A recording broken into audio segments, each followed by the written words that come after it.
Olá, olá, Feliz Natal a todos vocês. Como foi o Natal de vocês? Espero que tenha sido bom. O meu foi, inclusive tem uma lasanha que eu preciso comer agora no almoço, preciso comer, olha só que tristeza.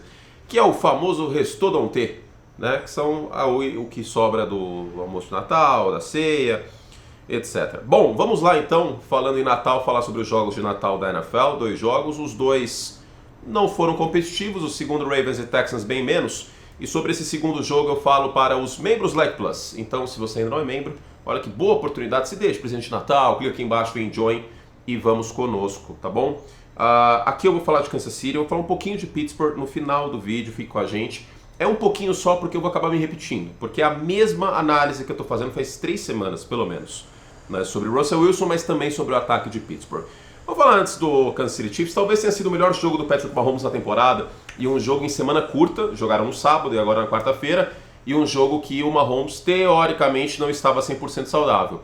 Pois bem, mais de 300 jardas, a linha ofensiva de Kansas City está jogando melhor, eu acho que isso é uma coisa que a gente precisa falar. O Mahomes foi pouco pressionado, mas quando foi pressionado teve um touchdown. Melhor trabalho em média e longa distância, o Travis Kelce aparecendo muito bem nessa partida, e o Patrick Mahomes estava em outro nível.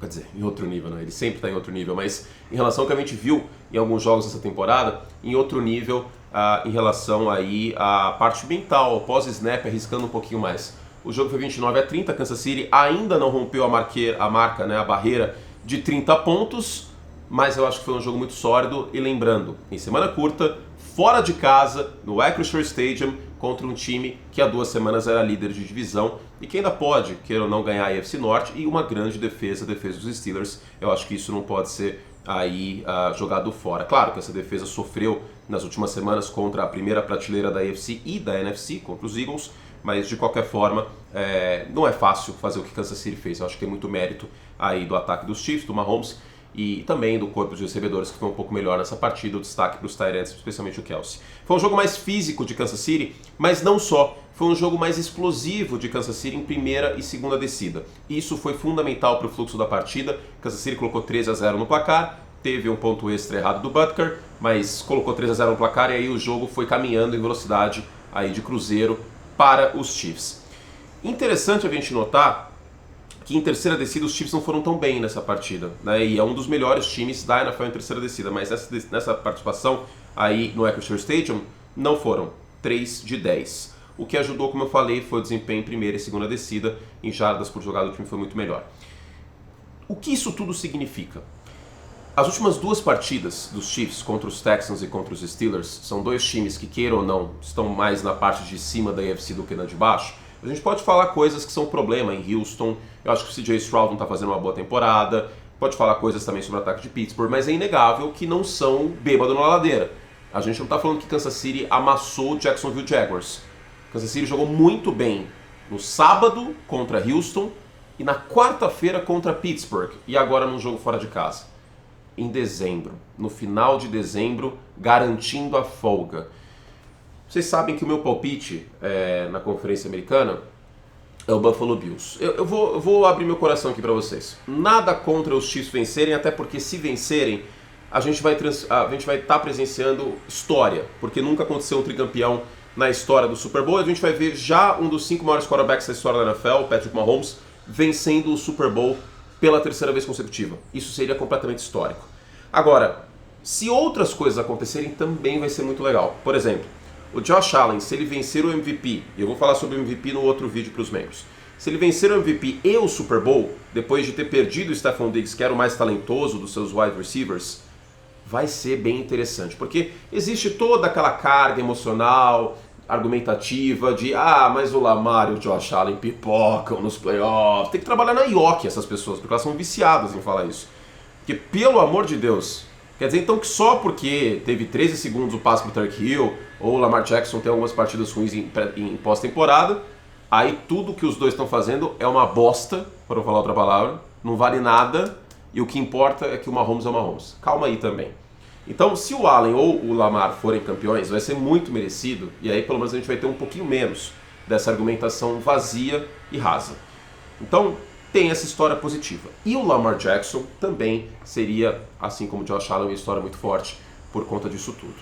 Agora, se Kansas City vencer o Super Bowl e tá meio que no caminho para, no mínimo, serem considerados um dos favoritos, no mínimo, aí vai ser também a história sendo presenciada, hein, meu povo? Então, se um time da AFC for campeão, o que eu quero dizer é o seguinte: o que eu vejo hoje é um desses três. Eu acho muito difícil que Houston faça algum tipo de barulho na pós-temporada. Os Chargers não têm profundidade de elenco suficiente para fazer barulho na pós-temporada, enfrentando Kansas City, Buffalo, Baltimore. Os Broncos também não.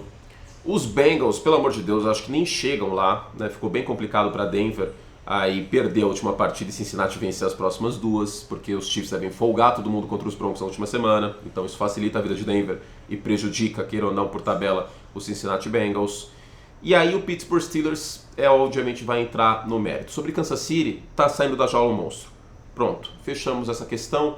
Olho nos Chiefs. Eu coloquei antes dessa partida, eu fiz um Power Ranking, postei no Instagram, os Chiefs como o primeiro do Power Ranking. E eles merecem esse respeito. Sobre Pittsburgh, a defesa merece respeito? Sim. A carreira que o Russell Wilson teve merece respeito? Sem dúvida nenhuma. O Mike Tomlin, em mais uma temporada de campanha positiva, e extraindo muito mais do que esse time tem a oferecer no elenco, no papel, em plantel, sim também. Mas, considerar o Pittsburgh Steelers um favorito, aí não vai ter como, gente. Não vai ter como. Não é um favorito ao Super Bowl. A defesa até poderia fazer com que os Steelers fossem considerados assim, mas esse ataque faltam elementos. Vamos pegar o que o Russell Wilson fez ontem. 205 jardas, certo? 60 foram para o Pat Frymouth e 50 foram para o Pickens. Mais da metade da produção do Russell Wilson foi para 2 jogadores. E lembrando, o Pickens machucou e isso afetou o ataque de Pittsburgh. Não acho que com o Pickens jogando teria sido muito mais espetacular. Ele é um bom recebedor, fora dos números, jogando aí em profundidade no perímetro. Mas ele também não é o Justin Jefferson, né? Vamos falar a verdade. O Pickens teve uma recepção bem bonita de 41 jardas e foram 3 nesse jogo. O Frymouth teve mais volume. Agora, o que é o ataque dos Steelers? O ataque dos Steelers é jogo terrestre e o Russell Wilson trabalhando fora dos números nas laterais do campo.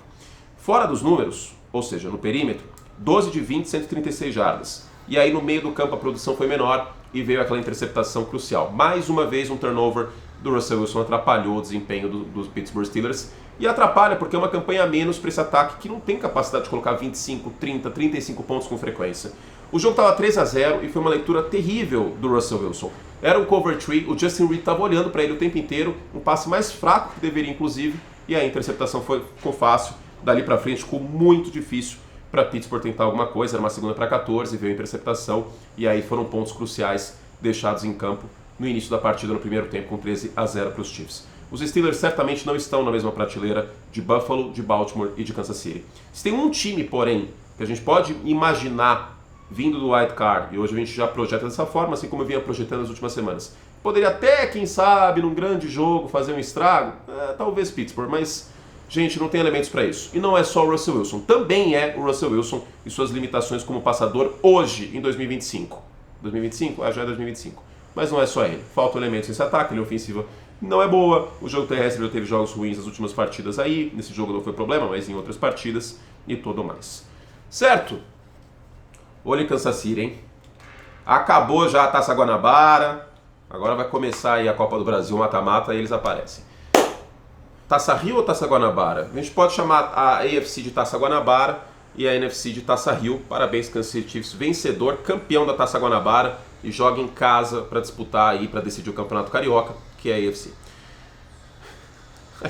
O Campeonato Carioca, a AFC?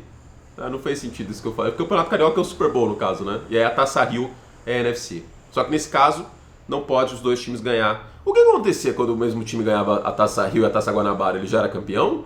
Ou o vice-campeão de qual que disputaria a final com ele? Amigos do Rio de Janeiro. Cidade linda, inclusive, hein? Que saudade do Rio. Faz tempo que eu não vou pro Rio. A última vez foi quando eu fui entrevistar o Kenyan Drake. Eu acho que tem uns 4, 5 anos isso. Tem 5 anos. Vou voltar pro Rio de Janeiro em 2025. Gosto muito daí. Enfim, amigos do Rio de Janeiro. Se o time ganhava a Taça Rio ou a Taça Guanabara, acontecia o quê? Me ajudem, por favor. Para os membros, daqui a pouquinho eu vou gravar, eu vou postar esse vídeo e daqui a pouquinho eu vou gravar o vídeo para os membros aí sobre Ravens e sobre Texans. Muito sobre o Lamar, um pouquinho sobre CJ Stroud, que a gente, tem que bater no CJ Stroud. Porque o Slowick está mal neste ano. Porque o horóscopo de Houston está ruim. Porque não tem recebedor. Aí nunca é culpa do Stroud, né? Interceptação do meio do campo bizarra não é culpa dele. Ah, tadinho do CJ Stroud. Também não, né? Eu gosto pra cacete do CJ Stroud, mas vamos bater também! Tomei café, tô animado, tem obra. Dia 26, trabalhando aqui. Ai. Fizemos todo o estrago que podíamos. Um beijo carinhoso, obrigado por permitir que eu possa ser sua companhia, sua companhia aí, suas companhias nesse final de ano. Um beijo carinhoso, para mais conteúdo vem com a gente no iPlus e até a próxima. Tchau.